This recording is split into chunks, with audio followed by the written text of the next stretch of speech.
Another video और आपका स्वागत है। First of all congratulations team India, क्योंकि इंडिया पहुंच चुकी है सेमीफाइनल्स में। इसको बोलते हैं भाई गेम खेलना, कि किस तरीके से आपने मैदान में उतरना है सिर्फ जीतने के लिए। खैर, इसी से रिलेटेड वीडियो हम लोग देखने जा रहे हैं। टाइटल क्या बताएंगे मौसम? टाइटल है sensational Sanju powers India to semis, India versus West Indies review T20 world cup super 8 Jatin Sapru. तो चलिए देख लेते हैं वीडियो, लेकिन उससे पहले इस वीडियो चैनल का ओरिजिनल लिंक आपको हमारी वीडियो के डिस्क्रिप्शन मिल जाएगा। सब्सक्राइब के लाइक के शेयर को फॉलो करें इनके चैनल को। उसके अलावा लोग चैनल का लिंक भी हमारी वीडियो के डिस्क्रिप्शन मिल जाएगा। सब्सक्राइब के लाइक के शेयर को फॉलो करें। चलिए देख लेते हैं ये वीडियो। अगर ये मुकाबला हम हार जाते तो फिर होली के दिन कोई रंग रंगीन नहीं लगता, गुजिया मीठी नहीं लगती, हमारे चेहरे उतरे होते एंड हम सेमीफाइनल्स में बाकी टीम को सपोर्ट कर रहे होते न्यूट्रल फैंस की तरह। लेकिन हमें तो आदत है ना इंडियन फैंस की कि हम हिस्ट्री रिपीट करेंगे और डिफीट करेंगे, लेकिन उसके पहले हमें हिस्ट्री क्रिएट करनी थी। बस 196 कोई आम आंकड़ा नहीं है। 160 से ऊपर हमने कभी चेज नहीं किया था जब विराट कोहली नहीं थे। इतना बड़ा टोटल तो हमने उनके साथ भी चेज नहीं किया था, बिकॉज नहीं होता है। वर्ल्ड कप का प्रेशर है, कंडीशन चाहे जैसी हो, यू नीड एक खिलाड़ी से या दो खिलाड़ियों से वो calmness which becomes the perfect storm। लेकिन वही किया संजू सैमसन ने। क्या दिन चुना, क्या मैच चुना। 2015 से इंटरनेशनल क्रिकेट खेल रहे हैं T20 फॉर्मेट में, लेकिन 11 सालों के बाद उन्होंने पोस्ट मैच इंटरव्यू में कहा this is what I dreamed of. लेकिन उन्होंने एक और ऐसी क्या चीज बोली जो मेरे लिए एक लाइफ लेसन है, आपके साथ भी शेयर करूंगा। इंडिया ने कैसे वेस्ट इंडीज को टैक्टिकली आउटप्ले किया, उसमें कैसे वेस्ट इंडीज की अप्रोच ने भी इंडिया की हेल्प की। ये मुकाबला कहां जीता गया, संजू की सबसे खास बात क्या थी। One tip one hand with Jatin Sapru, powered by Tata Motors commercial vehicle.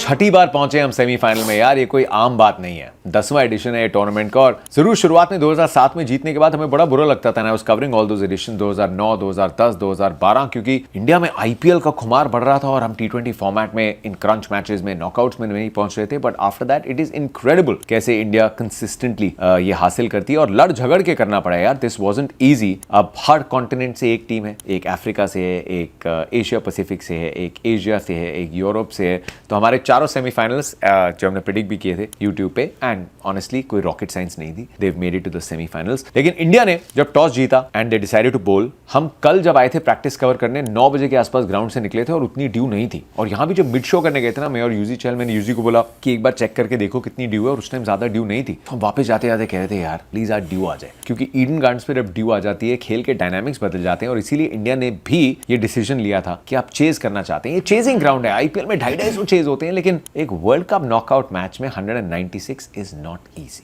अब इंडिया ने वेस्ट इंडीज को आउटफॉक्स कैसे किया? इंडिया की सोच साफ थी, वेस्ट इंडीज की पूरी ताकत उनके मिडिल ऑर्डर में। हम बुमराह और वरुण चक्रवर्ती के क्या पूरे ओवर रोक सकते हैं, कितने रोक सकते हैं, एंड वो अलाउ किया। अर्शदीप ने शुरुआत की 2 रन के ओवर के साथ। हार्दिक पांड्या ने पहला ओवर डाला, उसमें सिर्फ 10 रन आए। फिर अर्शदीप ने एक ओवर किया, एंड शे होप और रॉस्टन चेस को ओपन कराया, एक एक्स्ट्रा स्पिनर को लेके आए। वेस्ट इंडीज की सोच बिल्कुल बुरी नहीं थी। उन्होंने अपने आप को बॉलिंग के और ऑप्शन दिए। रॉस्टन चेस ने पटाखा बैटिंग करी यार, लेकिन शे होप जो कैप्टन थे वो एकदम फंस से गए, अटक गए यार। आप 32-33 बॉल में रन बॉल खेलते हैं। एक टाइम के बाद 15-20 बॉल के बाद अगर आपको लग रहा है कि आपका दिन नहीं और ऐसा बैटिंग लाइनअप है आपके पास, फिर तो आप आड़ा ताड़ा शॉट चलाते हैं ना यार, कि आउट हो गए तो हो गए, दूसरे की बैटिंग तो आएगी, सही टाइम पे तो आ जाएंगे। अब विकेट वेस्ट इंडीज ने गवाई नहीं, लेकिन रन्स बढ़ नहीं रहे थे। रॉस्टन चेस ऑलमोस्ट अकेले एक लड़ाई लड़ रहे थे। इंडिया ने क्या किया? इंडिया ने अक्षर पटेल के ओवर निकाल दिए। आपके पास राइट हैंडर्स हैं, बाद में लेफ्टीज ने आना है। अक्षर पटेल ने बड़ी अच्छी बॉलिंग की, हार्दिक पांड्या ने बॉलिंग की। एक आपने वरुण से डलवाया, एक आपने बुमराह से डलवाया। तो फिर जब शिमरन हेटमायर आया ना, तब आप जानते थे हार्दिक ने एक अच्छा ओवर किया, वरुण ने एक ओवर डाला, फिर भी आपने बुमराह को रोक के रखा और हेटमायर ने वो इंपैक्ट दे दिया। लेकिन ये जसप्रीत बुमराह ना, ये टाटा मोटर्स कमर्शियल व्हीकल्स की तरह है, जिनकी हमेशा बेटर ऑलवेज की फिलॉसफी है। हम बात करते आए हैं, भारत की नंबर 1 ब्रांड है, ग्लोबल प्रेजेंस है, लेकिन इनकी R&D एकदम सिंपल है कि हम और बेहतर कैसे हो। क्योंकि इस दुनिया में चैलेंजेस रोज बदलते हैं, लेकिन उनका जो मकसद है कि उम्मीदों पे डिलीवर करना है, मंजिल तक पहुंचना है, उसके लिए आप हमेशा एक कदम आगे होना चाहते हैं, बेटर ऑलवेज होना चाहते हैं। तो आज बुमराह ने ऐसा क्या किया? बुमराह ने वेस्ट इंडीज को सरप्राइज इस बात से किया कि उन्होंने उनको सरप्राइज ही नहीं किया। अब शिमरन हेटमायर 12वां ओवर खेल रहे हैं। आप उम्मीद कर रहे हैं कि बुमराह यॉर्कर लगाएंगे, बुमराह कटर मारेंगे, बुमराह बाउंसर मार सकते हैं, बुमराह स्लोअर बाउंसर मार सकते हैं, क्योंकि उनके पास पिटारे में ये तरकश में सारे तीर हैं। लेकिन बुमराह ने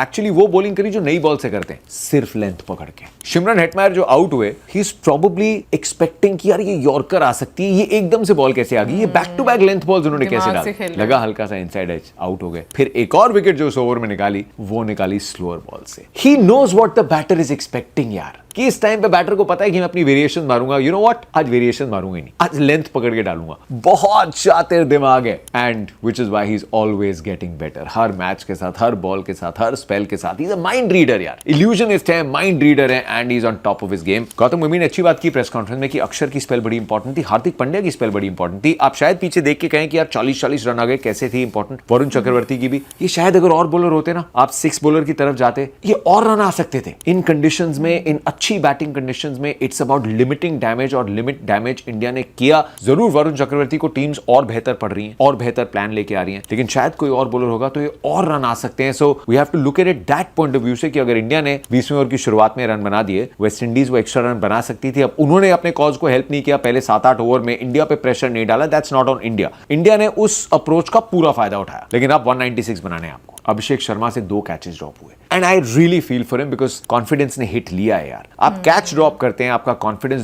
दुनिया देख रही है और एक्सपेक्ट कर रही है कि यार ये तो एकदम लड्डू कैच है, पकड़ ही लेंगे, लेकिन भाई वर्ल्ड कप में, इंटरनेशनल क्रिकेट में कोई कैच इजी नहीं है। ये दिख गया ना, ये प्रेशर का खेल, this is not about technique. आंख बंद करके आप ये कैच पकड़ लेंगे, लेकिन इस पॉइंट पे हाथ से निकल गया। मैं फॉलो कर रहा था उनको, हमेशा कैमरा उन पे नहीं था, कई बार ब्रेक्स भी थी, उन्होंने 5 या 6 बार अपने चेहरे पे टोपी ली, क्योंकि आप अपनी आंखों में शर्मिंदा हो गए and you are feeling it कि मैं कैसे कर सकता हूं, how can I let down my team. यार बुमराह के पहले ओवर में उसी में विकेट आ जाती, दिस फीलिंग चेजेस यू। हम बाहर से फील नहीं कर सकते क्योंकि हमने इंटरनेशनल क्रिकेट खेला नहीं है, लेकिन जस्ट इमेजिन आपके सारे समर्थक आपसे उम्मीद कर रहे हैं कि आप जो भी काम करते हैं, you are gonna deliver today, और उसमें एक बहुत ईजी चांस आता है and you mess it up. You can't get that feeling, you can't get rid of that feeling, और उसको कैरी करके आपका तरीका है कि मैं बैटिंग में कवर अप करूंगा, and he started off well. लेकिन फिर जिस बॉल पे आउट हुए, on another day Abhishek Sharma उसको टांग देते हैं, फिर ईशान किशन आउट होते हैं, इंडिया पे प्रेशर बढ़ता है, सूर्य कुमार यादव आउट होते हैं, प्रेशर बढ़ता है। लेकिन दूसरे एंड पे Sanju Samson has other plans कि अब तक टीम ने कहा है कि संजू एक अच्छी स्टार्ट चाहिए, लेकिन स्टार्ट दे दी थी वो अच्छी एंड इंपैक्टफुल। ऐसा नहीं है कि खिलाड़ी बोलता है स्टार्ट हो गया मेरा काम हो गया, बट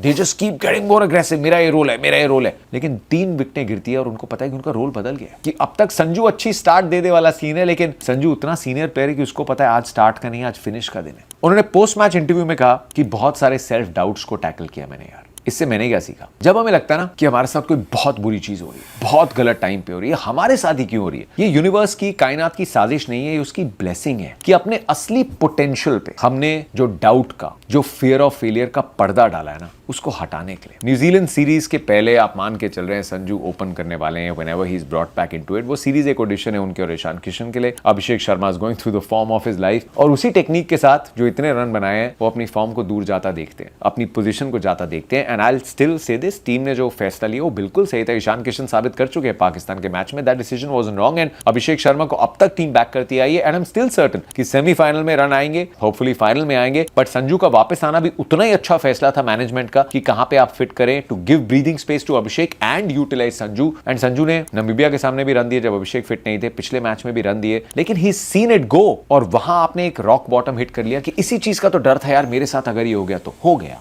अब क्या। अब आप वो डर तो नहीं कैरी फॉरवर्ड करेंगे, इससे बुरा क्या हो सकता है। 2024 में वर्ल्ड कप का हिस्सा थे, आपने नहीं खेला, यहाँ पे चांस हाथ से निकल गया, लेकिन फिर आया ना मौका। मैं अपने हर वीडियो में बोलते आया था कि आप 11 नहीं, आप स्क्वाड पिक करते हैं, संजू सैमसन को एक अच्छे जोन में रखना टीम की जिम्मेदारी है, एंड संजू तैयार है अपनी अपॉर्चुनिटी के लिए, ये उनके लिए इंपॉर्टेंट है। इस पारी की खास बात थी कि उन्होंने इतने अलग अलग रोल खेले, जब विकेट गिर रही थी तो उनको पता था उनकी विकेट की इंपॉर्टेंस ज्यादा है, डॉट्स खेली, singles, beautiful rotation of the strike, और लो रिस्क परसेंटेज शॉट्स, 4 छक्के उन्होंने लगाए, लेकिन इतनी खूबसूरत बाउंड्रीज लगाई, याद दिला दिया कि हर बार हम क्यों कहते हैं संजू इतना टैलेंट है यार, इतना टैलेंट है। लेकिन 11 साल लगे इस मौके को इस खूबसूरती से अपने नाम करने के लिए। He had the calmness of Virat Kohli and he had the touch of class जो संजू सैमसन का है। उस कामनेस के साथ he became the perfect storm. इस पारी ने ये नहीं बताया कि संजू सैमसन कितने अच्छे बैटर हैं, वो हम जानते हैं यार। इस पारी ने ये बताया कि संजू सैमसन किस मिट्टी के बने हैं, कि उनका असली कैरेक्टर क्या है, वो दिखाया इस पारी ने। This 97 is as good as any 100 किसी भी वर्ल्ड कप के नॉकआउट मैच में। घर की कंडीशंस, प्रेशर, बड़े run, but he was there. इतने कंप्लीट कंट्रोल में थे ना, इतने जेन मोड में थे, किसी पॉइंट पे नहीं लगा कि ये एड्रेनलिन आ गया। He was so calculated. ये एक चेजिंग मास्टर क्लास थी संजू सैमसन से। तिलक वर्मा की पारी जबरदस्त इंपैक्टफुल थी, जो आपको चाहिए था उस समय पे। मैं एक्चुअली एक रील बनाने की कोशिश कर रहा था जब इंडिया को 60 चाहिए थे आखिरी 6 में, लेकिन इंटरनेट इतना खराब था कि वो जाते नहीं। और रील में ये बोलने वाला था कि इंडिया मैच जीत जाएगी। इतना देख लिया संजू को कि संजू यहां से मैच को जाने नहीं देंगे। It was a night that Sanju deserved. जब लियोनेल मेसी ने वर्ल्ड कप जीता था, that remains one of my most favourite commentary pieces. Peter Drury, आपकी जय हो, उन्होंने कहा था Lionel Messi has shaken hands with paradise and pitched his tent in heaven. वो किया संजू सैमसन ने। वर्ल्ड कप अभी जीतना है यार, लेकिन क्या सपना था आपका या मेरा या किसी का भी जो एक खेल खेलना चाहता है, चाहता था, चाहेगा, आंख बंद करके ये तो सोचते थे कि यार वर्ल्ड कप का एक नॉकआउट मैच होगा, टीम परेशानी में होगी और हम जिता देंगे। ये सबको पूरा करने का भी मौका नहीं मिलता, लेकिन जिस दिन संजू को मिला, संजू ने कर दिया एंड टीम ने साथ दिया। Well done team India, semifinal मुबारक उनको, सभी फैंस को। हमारी मुलाकात होगी प्रीव्यूज में। I will bring you more stories, the coverage will continue, reels will continue, shorts will continue. लेकिन अब पहला सेमीफाइनल जो खेला जाएगा न्यूजीलैंड और साउथ अफ्रीका के बीच में, जहां पे एक बहुत बड़ा एज साउथ अफ्रीका के पास है, उसकी बात करेंगे अगले प्रीव्यू में। बट कोलकाता से we are going with the city of joy, but West Indies, well done, you played extremely well and मैं बहुत खुश हूं कि वेस्ट इंडीज की टीम अब रेगुलरली compete करेगी, टीमों को डराएगी, धमकाएगी, ये कलरफुल अंदाज, ये कैलिप्सो फ्लेवर लेके आएंगे। So I think world cricket has seen कि West Indies cricket is on the ascendancy, so well done to Darren Sammy and his team. Some great moments in this tournament and we'll see them in the IPL. लेकिन आप सबके साथ मुलाकात होगी semifinal में। Just a word, ticket. इसमें तो कोई शक नहीं है कि कल के मैच को लेकर अगर बात करें तो जिस तरह से टीम इंडिया खेली है, स्पेशली संजू की बात करें तो वाकई में बहुत बहुत ही एक आप कह लो कि उनका जो एक बिहेवियर था, हाँ, वो बहुत ही बैलेंस्ड आपको लगा। लेकिन एक स्पोर्ट्समैन की ज़िंदगी से ना बहुत आपको सीखने का मौका मिलता है, और जब आपके सामने इस तरह स्टोरी सामने आती है ना तो आपको बहुत मोटिवेट करती है लाइफ में कि ज़िंदगी का नाम ये नहीं है कि आप फटाफट हर चीज़ पालो। ज़िंदगी का नाम ये है कि आप उस चीज़ के लिए कोशिश करते रहो, और आपको किस मोड़ पे वो चीज़ मिल जाए, वो एक चांस मिल जाए, इसका आपको खुद भी नहीं पता होता। शायद वो मोमेंट होता है जब आप ये रियलाइज़ कर रहे होते हो कि हाँ, हमारे पास अब ये एक मोमेंट आ गया है, और उसमें जो आपका स्वभाव रहता है वो इतना बैलेंस रहता है ना कि जो देखने वाले होते हैं ना वो भी आपकी जो कामनेस है उसको फील कर रहे होते हैं। यार अभी अगर संजू सैमसन की बात करें तो जिस पॉइंट पर, यानी कल की अगर मैच की मैं सबसे पहले बात करूंगा कि भाई देखा जाए तो कल का मैच उन्होंने ही बनाया है। जो क्योंकि हम स्टार्टिंग में अभिषेक शर्मा, ईशान किशन को मैंने थोड़ा सा देखा मैच, मैंने पूरा मैच उस तरह, वैसे मैं बैठा हुआ था, साथ साथ मैं देख भी रहा था, हमेशा की कहानी, मेरी हमेशा की यही कहानी है। तो जो मैच है बेसिकली वो बनाया जो है एंड तक लेकर जाने के लिए वो संजू सैमसन ने ही बनाया, क्योंकि जो ओपोनेंट टीम थी वेस्ट इंडीज़ की, भाई उसने भी बहुत ज़्यादा टफ टाइम जो है वो दिया है। बेशक वो बैटिंग की बात की जाए या बेशक वो बॉलिंग की बात की जाए, दोनों में आपको जो है ना एक उनकी एफर्ट जो है वो नज़र आ रही थी। इवन के पावर प्ले में भी अगर देखा जाए तो पावर प्ले में वेस्ट इंडीज़ ने बहुत एक टफ फील्डिंग मेरे मुताबिक जो है वो की है, क्योंकि उससे पहले जो मैंने मैचेस देखे हैं उसमें इंडिया जो है वो पावर प्ले में अच्छा खासा स्कोर जो है वो चेस कर जाता था। लेकिन कल के मैच में काफ़ी ज़्यादा आपको ये चीज़ नज़र आ रही थी कि हाँ भाई दोनों साइड से जो है ना वो एफर्ट हो रही है कि हम स्कोर को जो है वो कवर करें। बाकी संजू सैमसन की ज़िंदगी की बात करें तो भाई टोटली मैं तो नहीं जानता कि उन्होंने क्रिकेट जो है वो कब स्टार्ट की थी, क्योंकि मेरे लिए वो इसी साल एक नया नाम जो है वो बनकर सामने आए। लेकिन जिस तरह वीडियो में भी बताया गया भाई 2015 में उन्होंने स्टार्ट किया, 11 साल लगे। और मैं अगर अपनी बात करूँ ना तो मैं कहता हूँ कि भाई अगर मैंने आज दुआ मांगी है ना तो रातों रात ही मेरी दुआ जो है वो कबूल हो जाए, ठीक है ना। और सुबह मैं उठूँ ना मेरे सामने जो है ना थाली में सज के वो चीज़ जो है वो पड़ी हो। तो आप जब स्ट्रगल्स लोगों की देखते हैं ना तो आपको एक चीज़ रियलाइज़ होती है कि भाई सबसे पहले तो आपको हम्बल होना बहुत ज़्यादा ज़रूरी है, और जितनी भी आपकी एक वो मेहनत होती है ना वो ओवरनाइट जो है ना वो नहीं वो पूरी होती, वो उसके लिए आपको एक फेज जो है वो गुजारना जो है पड़ता है। आई थिंक आप उस बबल में रहते हो कि आपको लगता है कि सब चीज़ें ओवरनाइट आपको मिल जाएंगी, बट वो भी एक मौका होता है। अगेन मैंने बोला ना वो चांस आपको कब मिलता है आपको खुद भी नहीं आइडिया होता। आपको सिर्फ उसकी तपस्या करनी होती है और फिर फल की चिंता नहीं करनी, क्योंकि फल कब मिलना है किस टाइम पर मिलना है वो ऊपर वाले पर छोड़ देना चाहिए। यहाँ पर हम अभिषेक की भी बात करेंगे। अनडाउटेडली जब नॉकआउट के मैचेस होते हैं उसमें प्रेशर बहुत ज़्यादा होता है, और जब वाकई में मतलब स्टेडियम देखो ना, इंडियन स्टेडियम देखो, जिस तरह से भर भर के लोगों का एक समंदर आपको नजर आता है, बहुत प्रेशर होता है। क्योंकि एक्चुअली में जो लोग टीवी पर बैठकर देख रहे होते हैं और जो लोग ग्राउंड में खेल रहे होते हैं, दोनों की स्थिति में बहुत ज़्यादा एक आपको परिस्थिति बड़ी डिफरेंट होती है। और आप वाकई में आप जितना कंट्रोल कर लेते हो अपने नर्व्स को, उतना आप बेहतर जो है वो खेल पाते हो। तो अभिषेक का कॉन्फिडेंस शेक होना वो भी कहीं ना कहीं पर समझ आता है, हो जाता है इस तरीके से भी। But at the same time मैं कहूँगी कि जो स्काई हैं उनका जो कैप्टेंसी है कल वो बहुत अच्छी, उन्होंने मतलब जिस तरीके से उन्होंने बॉलर्स लगाए वो स्ट्रैटेजी बहुत अच्छी है और उसको बहुत एडमायर भी इनफैक्ट किया जा रहा है इवन के वीडियो में भी। तो ये ही सारी चीज़ें होती हैं, टीम वर्क होता है कि जो कि बहुत अच्छा लगता है। और फिर मैंने एक वीडियो भी देखी थी जब इवन के इस पर भी टीवी पर भी कि जब इंडिया जीत गया था मैच और उसके बाद जैसे पूरी टीम आई ग्राउंड पर और स्काई ने जिस तरीके से उनको संजू सैमसन के सामने अपनी कैप उतार के उनको एक ऑनर दिया था, तो बड़ा मतलब एक अच्छे मोमेंट्स थे और लोग जिस तरीके से चेयर अप कर रहे थे तो बड़ा अच्छा लग रहा था। बाकी कमेंट सेक्शन में आप जरूर बताइए कि आपको क्या लगता है कि कल का मैच आप लोगों को मतलब ऊपर नीचे हुआ, आपके लिहाज से कौन सा मोमेंट था जब बहुत ज़्यादा डर लगना शुरू हुआ था? बिल्कुल भाई, डर तो जो आपने प्रेशर की बात की है ना वो बनता भी था, क्योंकि अगर कल के मैच की जो है डिजिटल व्यूअरशिप की बात की जाए तो भाई वो 510 मिलियन जो है वो रही है। और इसके बाद इंडिया वर्सेस पाकिस्तान की थी जो कि 470 थी। लेकिन मैं कहूँगी वेस्ट इंडीज़ भी बहुत अच्छा खेली है, वाकई में तारीफ़ करने के काबिल है।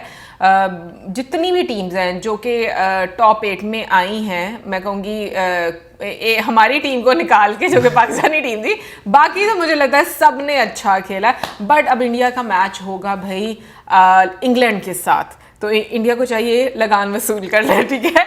और मिलेंगे आपसे नेक्स्ट वीडियो में, सब्सक्राइब करना। Good bye.